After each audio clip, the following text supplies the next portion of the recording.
Hey everyone, welcome back to the channel. Thanks for tuning in for another episode. One question that I get asked frequently is how do I improve my practice? And practice is one of the key parts to your tournament fishing. Overall, I really feel like in a multi-day tournament, your practice period is the most important part to get you to the next round, right? So if you have a 4-day tournament, generally you move on after the 2 days, and then you go to the next round and then the next round. Well, those first 2 days a lot of times really relate to your practice. The same goes for a 1-day local event. Practice is more important the smaller the tournament is than anything else because you can locate those fish and have a much better shot at going back to them the next day or 2 days from then versus in a week-long professional level tournament where you find the fish the first day of practice and you want to go back to them 7 days later. It's probably not going to happen.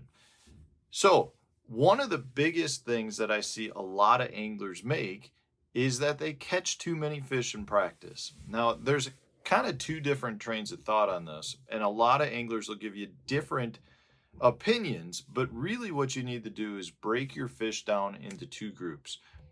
Are you fishing deep schooling fish or schooling fish? Doesn't have to be deep. Or are you fishing what I would consider isolated fish or homebody fish?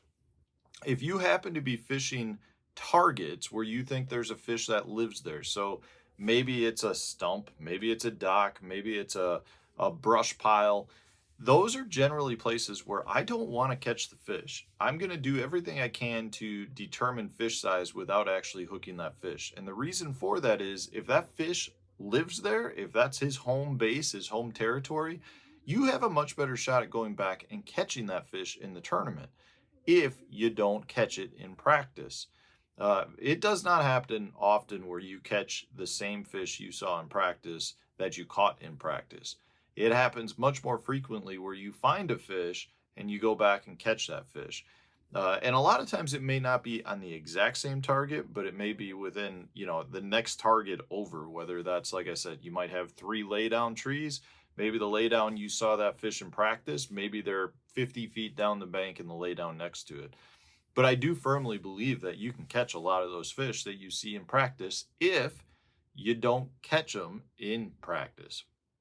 So for me, I break it up into two categories. Those homebody fish, those isolated targets, and again, those targets don't have to be shallow. If I'm out side scanning, and I see some stumps, then mark some stumps. If I go back to those stumps, I'm probably going to throw over there with a bait that I can shake that fish off. I want to know if a fish lives there. Generally speaking, you can get an okay sense of fish size. Maybe I can't determine a 2-pounder from a 4-pounder, but generally speaking, I feel pretty good that I can determine a 2-pound class fish from a 10 or 12-inch fish.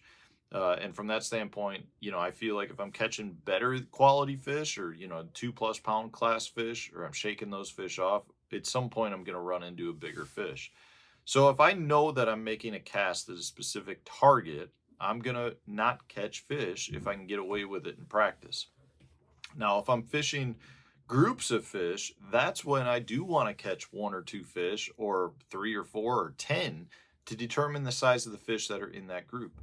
I think a lot of times what you find is that schools of bass will actually group up by size. Now, that doesn't mean that there's not a couple big fish mixed in or a couple small fish mixed in with a big group of big fish, but a lot of times they do group up.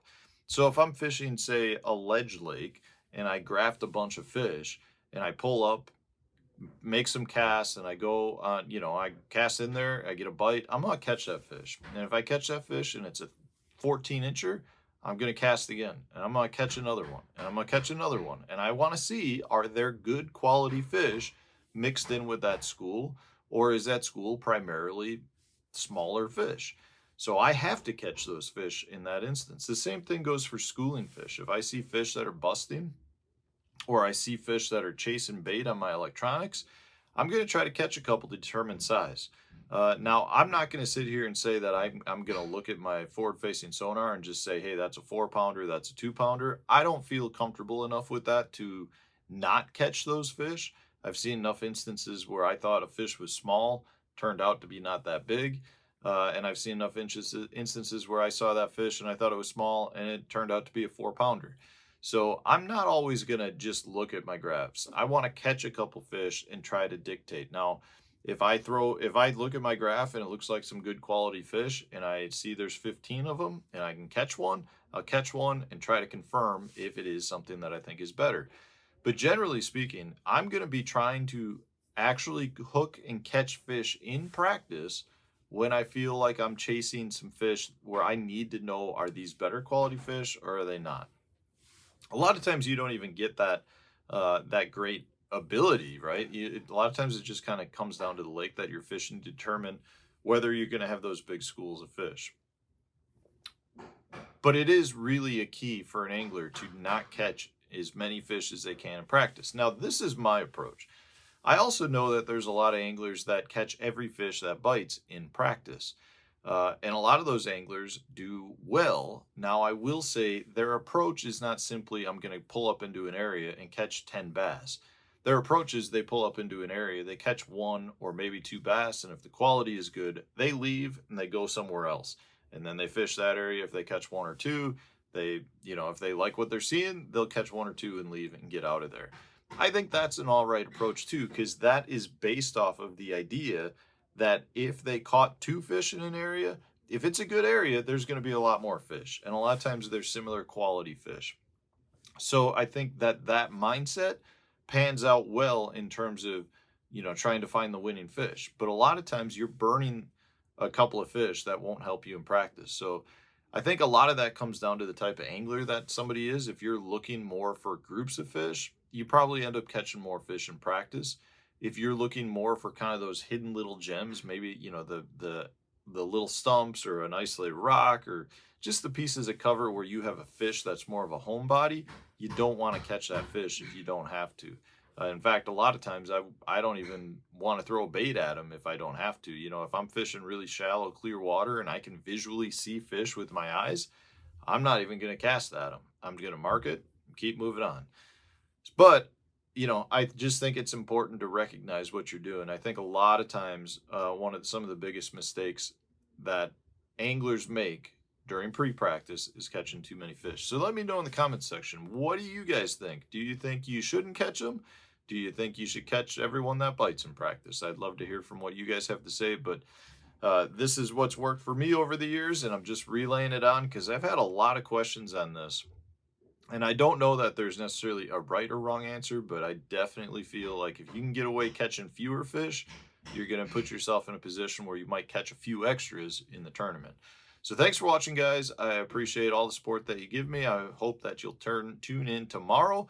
And if you enjoyed today's video, hit the like button. If you haven't subscribed yet, please hit that subscriber button. I would greatly appreciate that. So thanks for watching. Stay tuned. New video coming out tomorrow.